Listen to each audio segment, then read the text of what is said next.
Hello, welcome back to the YouTube channel of Bethel Evangelical Free Church Hanley. I'm Pastor Gervais Charnley. This is another historic church in Shropshire. This is the Church of St Mary, Astley. Now, until 1860, this was a chapelry of St Mary's Collegiate Church, Shrewsbury. St Mary's is now redundant, but this church, the chapel, church in fact, at Astley, continues. This is a Norman building with a tower added in the 1830s, and it has been further altered following its becoming a parish church in its own right in 1860.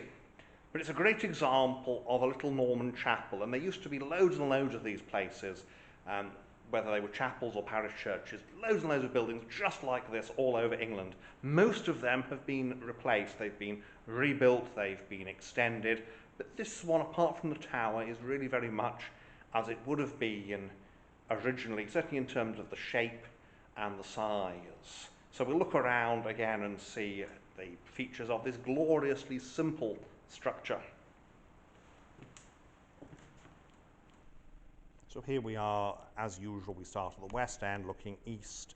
Now, as I say, Astley is originally a chapel. It's not strictly a chapel of ease, however, rather it is served by the collegiate church. That is a church that has a staff of priests at St Mary's in Shrewsbury. And it is a chapelry. Following the Reformation, it then gets its own curate. And then, following when it becomes a parish, then it gets, of course, its own proper income. But there's the font, which, as you can see, is Victorian. The seating is relatively modern, as is the pulpit.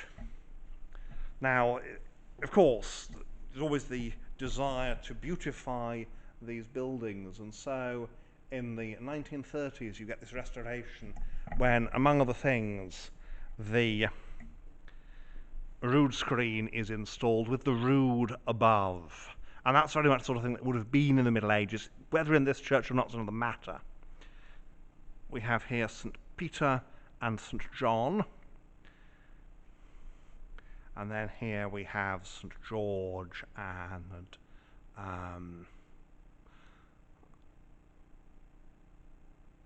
well, hard to tell with the lady, but there we are, probably the Blessed Virgin Mary, because of course this is a dedication here.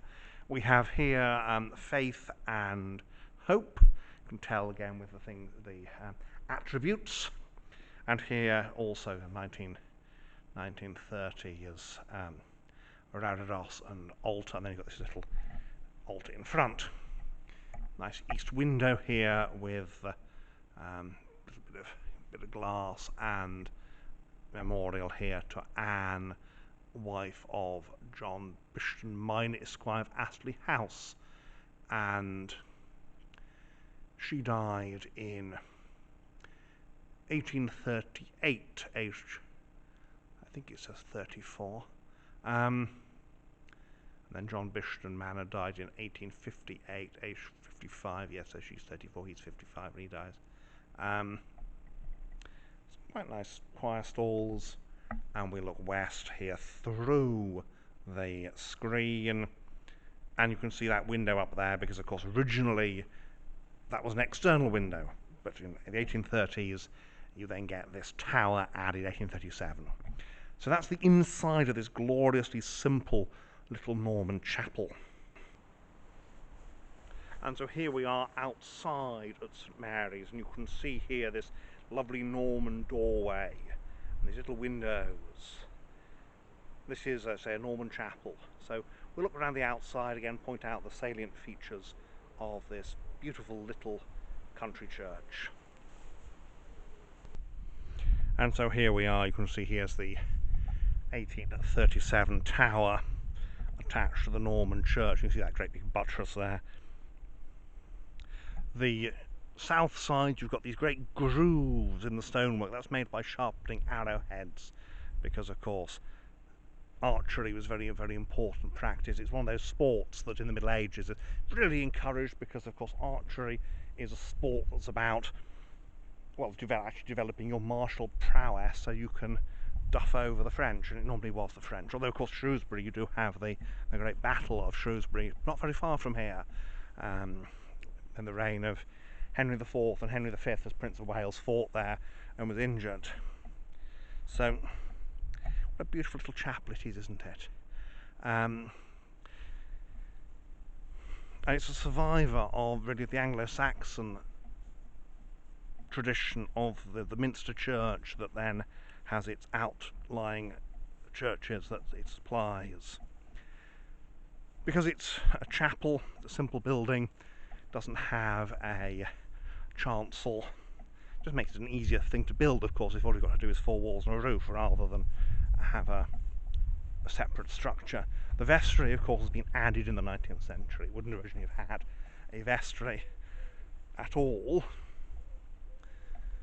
And this is now the north side, and because of where the sun is, it's a little bit difficult to film this side, certainly with the equipment I've got, which is very basic.